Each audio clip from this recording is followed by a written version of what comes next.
পায়েস তো আমরা প্রায় খেয়ে থাকি, সে যে কোনো অনুষ্ঠানে হোক বা জন্মদিন। আসসালামু আলাইকুম, কেমন আছো তোমরা সবাই? নতুন একটি রেসিপিতে তোমাদের সবাইকে স্বাগত জানাই।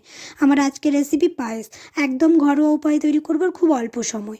দেখে নাও তাহলে আজকের রেসিপি। ভিডিও শুরু করার আগে একটাই রিকোয়েস্ট, চ্যানেলটিকে যদি সাবস্ক্রাইব না করে থাকো তাহলে সাবস্ক্রাইব করে দিও। ফেসবুক থেকে দেখলে পেজটাকে ফলো করতে ভুলো না।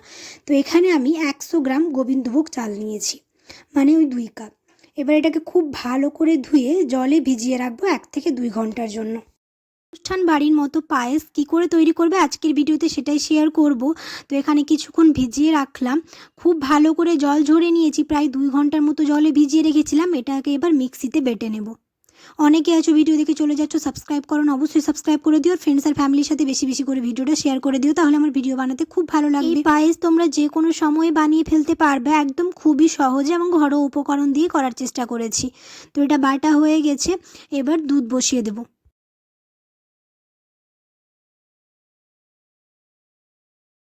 এখানে আমি 1.5 লিটার দুধ নিয়েছি, তোমরা চাইলে বেশিও নিতে পারো। এখানে লো ফ্যাট, ফুল ফ্যাট বা কনডেন্স মিল্ক, যে কোনো ধরনের মিল্ক তোমরা ইউজ করতে পারো, গরুর দুধও ইউজ করতে পারো।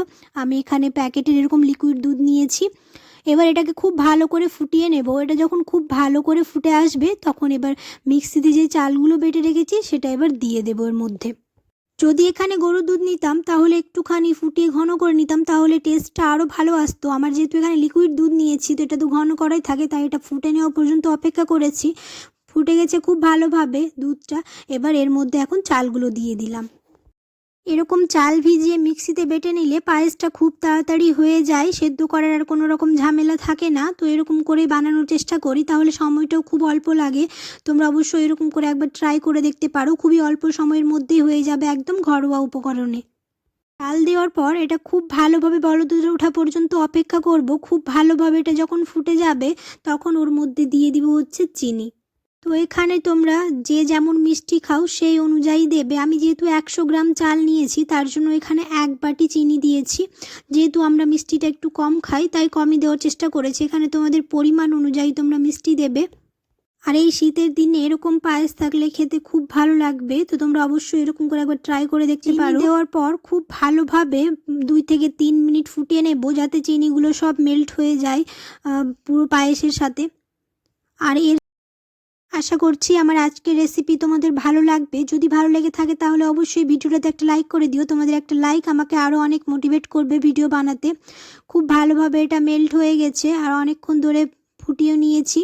এবার এর মধ্যে দিয়ে দিব হচ্ছে ড্রাই ফ্রুট, যেমন কাজু, কিশমিশ, চেরি ফল। তোমরা চাইলে এটাকে ভেজে দিতে পারো, আমি এমনি দিয়েছি। দিয়ে খুব ভালো করে মিক্স করে এর স্বাদটাকে দ্বিগুণ করার জন্য আমি এখানে দিয়ে দিব হচ্ছে মিঠাই মেট। এই মিঠাই মেট দেওয়ার জন্য পায়েসের স্বাদটা একদম দ্বিগুণ হয়ে যায়।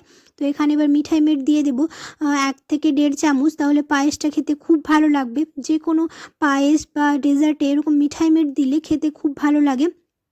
তো এটা দিয়ে খুব ভালো করে মিক্স করে 1 থেকে 2 মিনিট ফুটিয়ে নেব। আর প্রায় কিছুক্ষণের মধ্যে হয়ে যাবে আমাদের পায়েস রেডি। দেখতে পেলে কত অল্প সময়ের মধ্যে হয়ে গেল। তোমরা অবশ্যই এরকম করে একবার ট্রাই করে দেখতে পারো, একদম খুব অল্প সময়ে হয়ে যাবে যে কোনো অনুষ্ঠানে।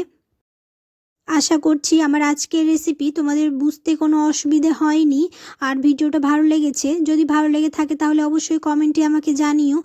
আর এরকম নতুন নতুন রেসিপি পেতে অবশ্যই আমার চ্যানেলটিকে সাবস্ক্রাইব করে আমার পাশে থেকো। চলো তাহলে, হয়ে গেছে আমাদের পায়েস রেডি। এবার গ্যাসটা বন্ধ করে দেব।